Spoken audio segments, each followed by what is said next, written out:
All right, welcome everyone. Today it's about interviewing. My name is Audra Lavoie. I am a URI Alumni Career Advisor with the University of Rhode Island Foundation and Alumni Engagement.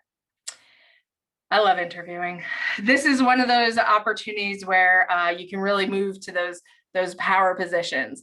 And for most people, when we talk about interviewing, it's all about the nerves and the frustration and the confusion. And so hoping to give a little bit of language to that and to kind of dispel some of the anxiety.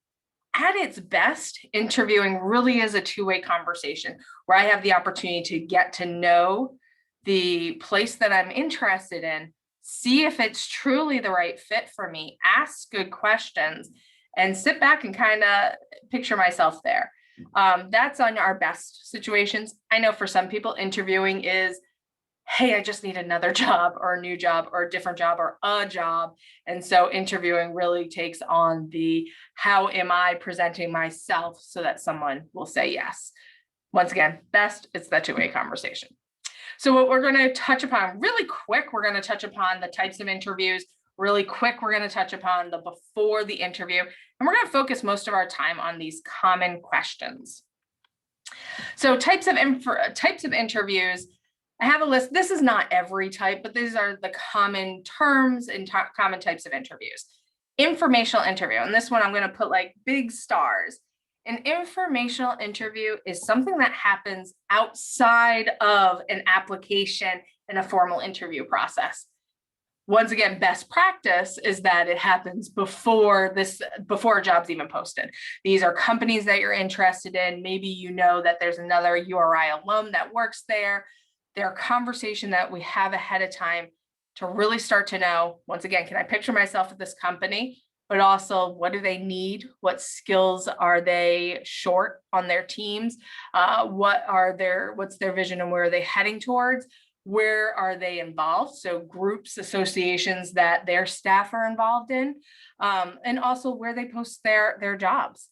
This is a great way to see kind of what the flow of time is. They will know if they have somebody who's going to be retiring. They will know if there's a season where they get busier and they do more hiring. Terrific opportunity to take in some information.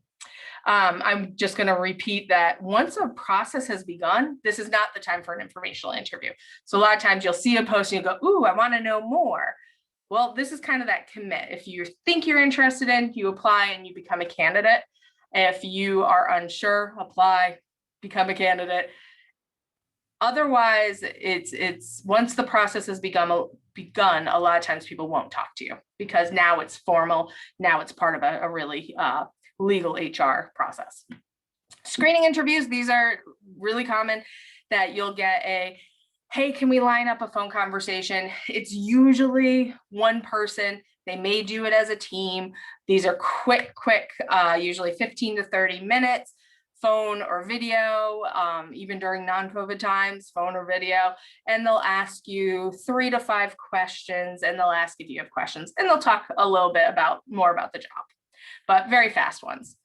The one-on-one, this is often a human resource one or the actual director that you'll be working under, and they're typically about 60 minutes long. And these are all just averages and what's normal, but definitely not the one rule. Panel, depending on your industry.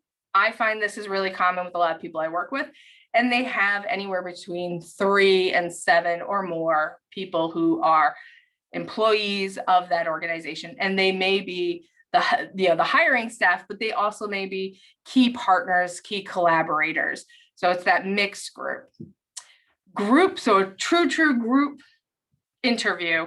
This can look very different, but there are some companies that will bring in all the candidates at once, and they'll ask questions, see how they respond, and you're answering in front of other candidates as well as in front of the hiring staff. So that's a very different feel. Sometimes it's more casual, and it's something that is in part of an event, or it's a social thing like a dinner where they're just trying to see how does everyone work together.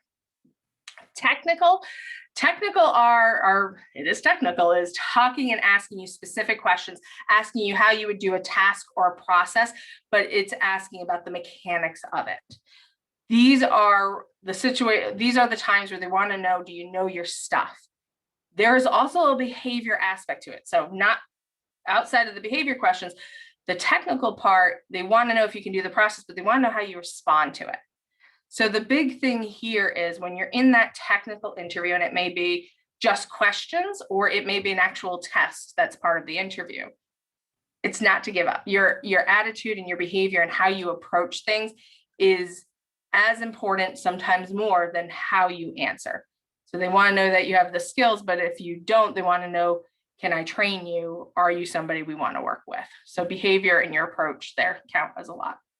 And then behavior questions, we'll talk about this with STAR method in a minute, but the behavior questions are really seeing you as a person and how you move through. So these are those situational questions of, tell me of a time, or how have you handled something that you've gone above and beyond, those types of questions. So before the interview, knowing the company is huge. The thing I want to highlight, I think these are all common things we say, like actually really do your time and your research. If you go in and you're not sure what they do, well, then they're not going to be sure if you're a good match. If you want to really impress them, annual reports, I'm highlighting this because a lot of times individuals who work for a company or an organization don't read the annual reports. But this really gives you a good sense of what the priorities are and where they're coming and really what the leadership is looking to. So an annual report can be a really good way to set yourself out from others. Social media, knowing the leadership and the structure, that's really helpful. Obviously, what they do, their products, their services, who their clients are, all that can give you a really good base for the conversations that you'll have. The basic refreshers of knowing the plans, so the route, how you're going to get there, what you're going to wear. I say company culture because, you know, it used to be very easy to say you dress in a suit. Men, women, everybody, no matter sexuality or gender, you dress in a suit and that's what you wear to an interview. Now, there is a little bit more flexibility. And, you know, when you're not sure, I always say dress up versus dressing down. But sometimes you have companies that are younger, they're different, they're looking for a whole different style and they're not as formal. So knowing the culture can help you decide what's appropriate to wear in that situation. And then knowing yourself, and I'm going to give you a resource later for this one, but knowing yourself, what you bring to the company and really, really what they need to know most about you. So I always say when it comes to an interview, there's only so many points and thoughts and things I can get across, but what are the couple things, the 1-2 things they have to remember about you? So what will be asked? And I think this is one of those big, like, nerve-wracking parts. You're walking in and you really truly don't know what it is that they're gonna be asking you. And we're gonna go through some common questions, and they're common for a reason. They often are ones that are asked, but this is a little bit more of a perspective shift where what they really need to know about you is, are you relevant for this job?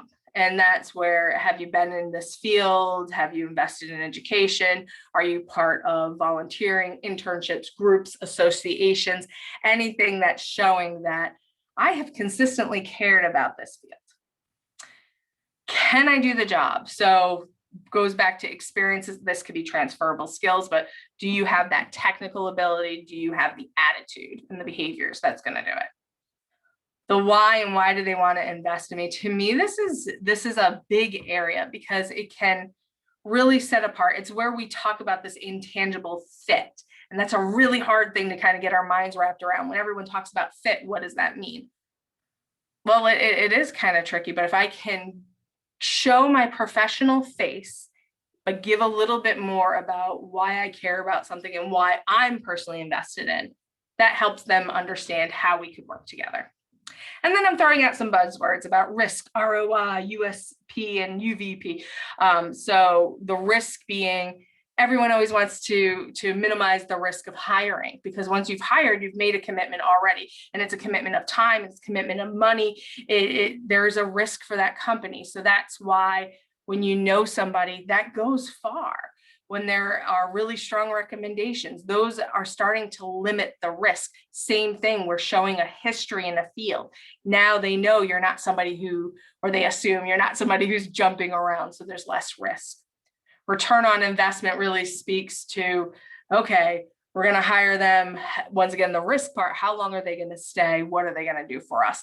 And that also parallels the unique selling proposition and unique value proposition, where we're talking about what is it that I bring? What can I walk in there and do that's really going to set me apart?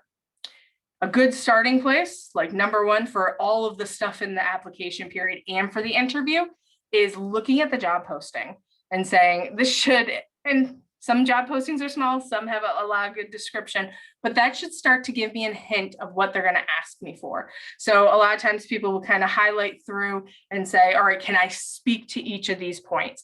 And that doesn't mean I'm 100% qualified, but it means that if there's something I'm not as familiar with, am I familiar with something in that category? Do I have a plan to become familiar? How am I going to be able to answer yes and be able to respond to that part of the job? So looking at the job, looking to see where they repeat themselves, that's a really good clue of what they're interested in. And when answering questions, the STAR method. So you might have heard STAR, CAR. Basically what it is I'm just going to give you a whole story. So I want to be able to set the picture so they understand what the scenario or the situation was, and then give the details on what I did, why I did it, and then what the result was. So this is storytelling at its best, but it gives the person a full experience and a better perspective of how do you approach things and what are you going to be like to work with. And then a reminder on how to talk about myself. A lot of times people get in the head, and this starts in the resume phase of, well, is it bragging? I don't want to sound like I am, conceited. None of this is about bragging. It's always just a perspective of saying, I need to give accurate information as to what I have done. So not the assisting, like I assisted somebody else. That may have been the role that you were doing, was you were assisting a person, but how did you assist them and what were you doing? The more I know on those details about the work you have done, now me as the employer can make an informed decision as to, are you the best fit for this job? So not bragging, all about accuracy and being able to communicate clearly what you've actually done. So the questions. All right. I'm putting a couple of resources here. One is a tool that talks about a personal mission statement. And this is going to be a spin on how you look at the question, tell me about yourself. The other resource here connects you to Glassdoor, and it's a place where you can ask what questions a company asks. So it's not foolproof, but it might give you a little bit closer idea of what are the common questions that XYZ company asks in an interview. So let's break these down a little bit, because this is always where we have a lot of questions. Tell me about yourself. I want to kind of go back to that thought of what are those two things they really need to know about you? What are those themes in your work? Now, a lot of times when people answer, tell me about yourself, they start with my name is, and they kind of give this chronological experience. And, it's okay to do a little refreshing from your resume, especially if you're on a panel interview that people may or may not have actually read your interview if they're kind of running in the room. But what I want to give is new information. So if I'm applying to a job as a data analyst, we'll say, and they want to hear about me and the things that I think about, well, gosh, I really need them to know that I am a flexible employee and that I have the ability to see the big picture. Okay, now when I tell them about myself, that might be my launching off point. As you can see in my resume, I've worked at a few different companies. The big things that I think are most relevant for you to really know about me is that I'm flexible and I have a big perspective of a company. For example, When I worked over here, part of my role was working interdepartmentally, and I communicated with all these different areas. And in order to do that, I had to often flex to the times of day or the areas or the locations or whatever, and how that has presented in these different areas. So we can shift this tell me about yourself question to really focus on those unique parts of you that are outside of your resume that are going to let them know a little bit more about what your priorities are and what those major skills are that you want to share. Why do you want this job? It's a fair question. And I think you can look at this on two levels, being the company and why you want to work there, but also then the job itself. So this is where you want to do a little bit more research to know what it is. And we're never comparing. I think that's my big highlight here. So we're not comparing, well, I worked at this company and they didn't have this or do this. It's strictly focusing on them. This is what's so great about your company. Why do I want this job? I want this job because you are a company that is known for leadership. And this will give me an opportunity to connect with clients in a deeper way, practice innovation and try new techniques, and I'm going to be able to do these different things. So why do I want it? About the company and about the job itself. What will you do in your first 30, 60, 90 days? You can map this out a little bit for somebody. It's really going to help them. There's the things that are givens, like you have to get to know the company. You have to know each person's responsibilities. But if you can show that you've done our research and said, I know these, from what I can see, these would be people that I would first want to connect with. What I also want to do is meet with this person, get this information, and set these goals. For me personally, within 90 days, I would have a goal of doing these three things. So showing you've done the research, have a couple of clear goals, knowing that this is orientation time and these things can all change, but it gets to show a little bit more about your personality and a little bit more about how you organize your time. Why should we hire you?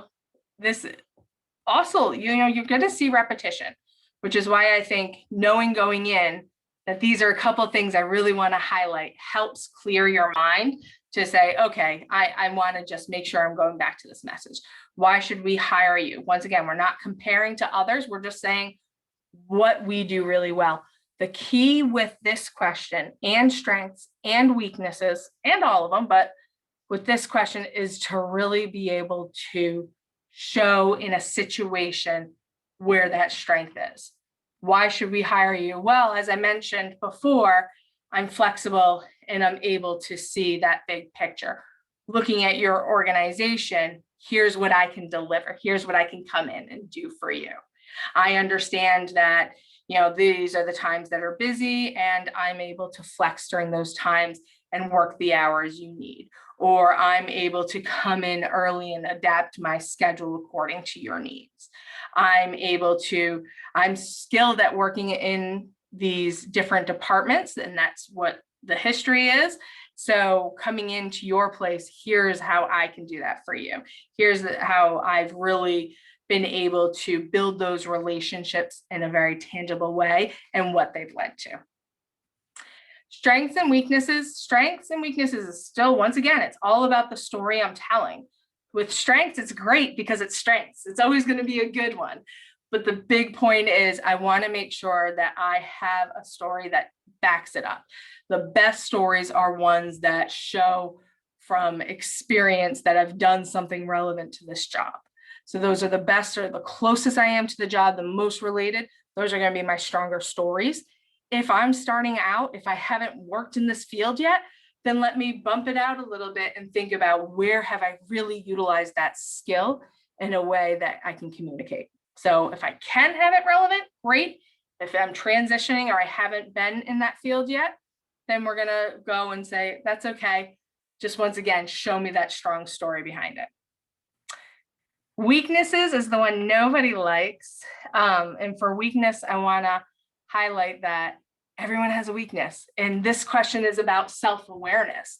If I come in and go, I don't know, or I don't have any, we all have them. So I want to accept and understand I have a weakness. And the big thing is I want a plan.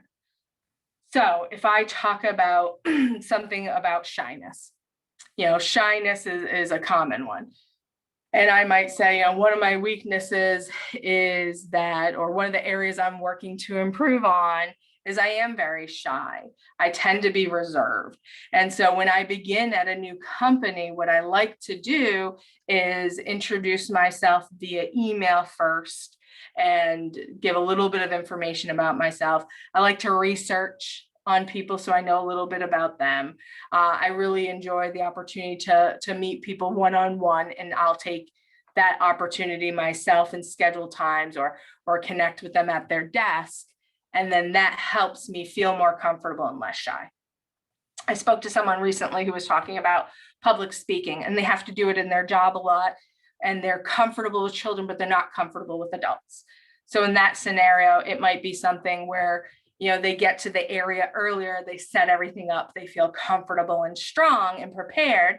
And if it's a mixed group, they might even initially start by looking at the children and saying hi where they're comfortable until they build a little bit more strength and comfort in the room and can address everybody.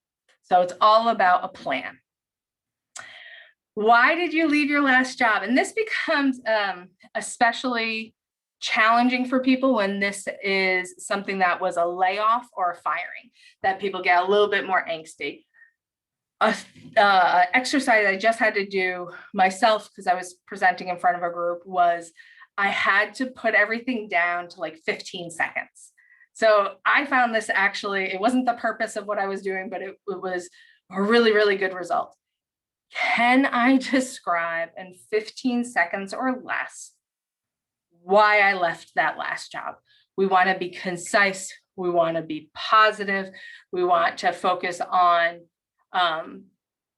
what it is that we're going towards versus the past.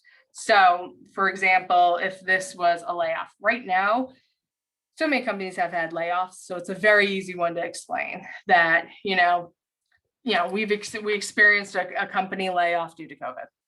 I don't even need to give details after that. That one's super easy. Now, if it was something that was, performance based and, the job kept changing and gosh, this was difficult. There's a lot of layers here. So how can I say it as briefly as possible? Unfortunately, the company wasn't able to support the position. And so, that's why I left. Or if you're still employed and you're looking to leave, it may not necessarily even have to do with that company. You may not even have to talk about why you want to leave that job. You might be able to shift that and focus on why I want this other job. So I personally have had an interview where I really liked my job. It's just this opportunity was good for that future for me. And so I, in that situation, said, I actually really like my job. There's all these great things I love about it. But where I see the opportunity here is in this. You guys are known for, you're great at, here's the opportunity, here's where I can really build and support you. And then where do you see yourself in X number of years? And this could be 1, 3, 5, 10, whatever. I would answer honestly. Obviously, they want to know that you're still thinking about them. And this is not the big part here is that you're not looking to come there for a year and leave. It's expensive to hire people. So you want to just be able to say, right now, where I'm looking at your company is I can see myself in this position now. Here's how I can support it. And, in the future, I'd love to continue to learn more about these parts of the company. So you don't have to have a definitive answer, but it gives an idea and it starts to eliminate the risk a little bit. Whew, that was really fast. So when answering questions, like I'm saying, you want the story, you want to focus on the outcomes. So what's the thing that I'm going to deliver? The other part is taking your time. This gets nerve-wracking and someone asks a question, you feel like you have to answer it. I feel like it has to go really fast. Doesn't. Yes, you're going to respond, but you can take a breath in between. And that one deep breath can make a huge difference in having you relax and just giving you enough space to collect your thoughts. I do bring, whenever I interview, water bottle, and I bring a notepad and a pen. And people have different opinions. People have different opinions about everything. For me, I know that my mouth gets dry when I talk. My mouth gets dry if I'm nervous. So a water bottle is going to make me feel better, more confident, and more clear in what I say. I want a notepad and a pencil or pen because now I'm going to write down the names of everyone in the room, and that means I can follow up later. But also, sometimes we get asked very compounding questions. So you get asked one question, but it has 3 questions in it. Well, I want to answer each of those questions, but I might need to actually write it down for a second. So this might be a time where I kind of repeat back and say, let me make sure I'm answering all the pieces. You're asking these things. And I write them down for myself very briefly, and then I'm able to respond. This is also an area where I might have my questions that I've prepared laid out. Sometimes I'll even give myself a quick note if I'm really nervous and I want to make sure I remember to mention something. So using that example, you can ask for clarification. If they ask a question and it has 3 questions in it, or you're not really sure what area, it's okay to follow up. The using examples and the telling a story. This picture here is of Amy Cuddy, and the resource is her video. She has done research about your physiological responses and showing that when we get shrinky, when we curl our shoulders, when we hunch over and look at our phone before an interview, it really changes that internal chemistry. We become more stressed. So the more that we can have the back straight, keep the eye contact, and if in this one, she's doing the Wonder Woman pose, that would be before an interview, before you walk in the room, but wanting to have that strongest self so that you feel really good and confident in your own answers. Many times I talk to people and they're not comfortable with eye contact. And the thing I'll tell you is there's like a whole area here you can really look at. So if you're not comfortable and you're just never comfortable, do what you can. And it also can be something that you explain. But to remember, you can also look the eyebrows, we can look at the nose, we can look right next to the eyes. We can look at all these different areas right around the eyes that are going to make it look like we're already making eye contact. The other thing is I don't have to have constant eye contact. I can break, which is what I would do in a normal conversation. I wouldn't stare at the person. I would look at them when they're talking and I would respond. Part of my response might be kind of giving myself a second to remember. So I might not be making eye contact. That's okay. It's not constant. And then the other thing I'm mentioning is standing up. So right now, and a lot of us are doing video interviews. Right now I'm standing up while I do this presentation. I like to stand up. It helps to make sure that my posture is good. It helps to make sure for me that I feel more clear in the way that I speak. So for me, standing up really helps. This can be one of these advantages of video interviewing, that if you have the opportunity and this makes sure that you're not fidgeting or clicking your feet or whatever, do it. Set yourself up for that right strongest situation.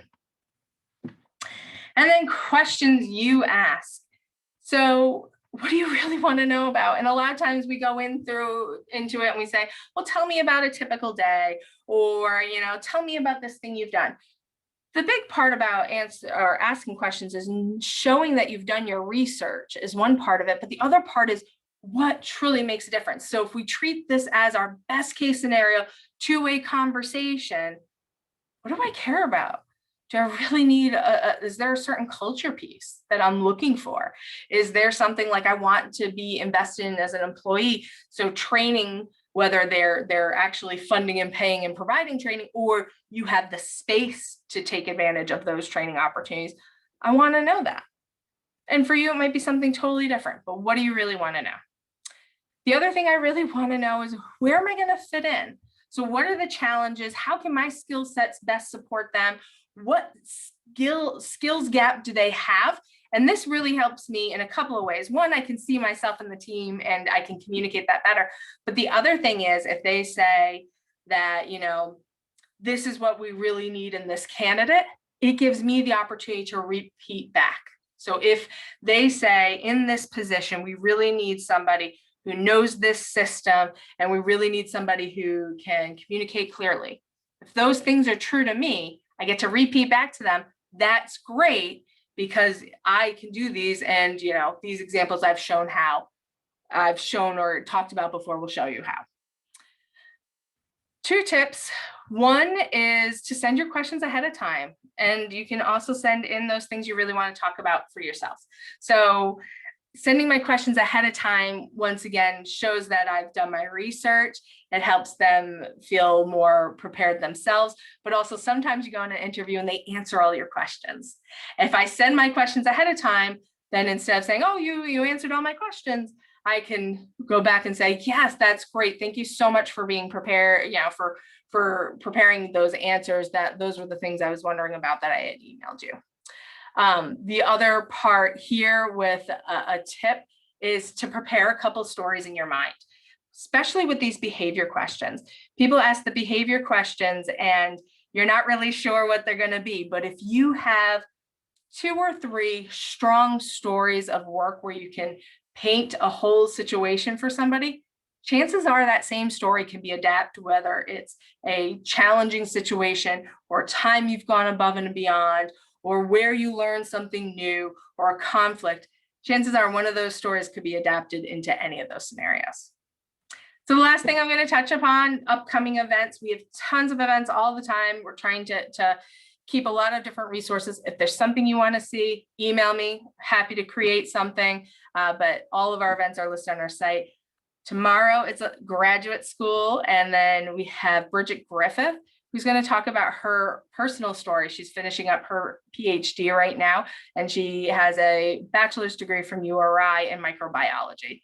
And then May kicks off our entrepreneurship series. And we're going to kick off with ideas and how we get started for the very, very beginning of thoughts of potentially starting a business to I'm actually kind of at the beginning phase of putting it together.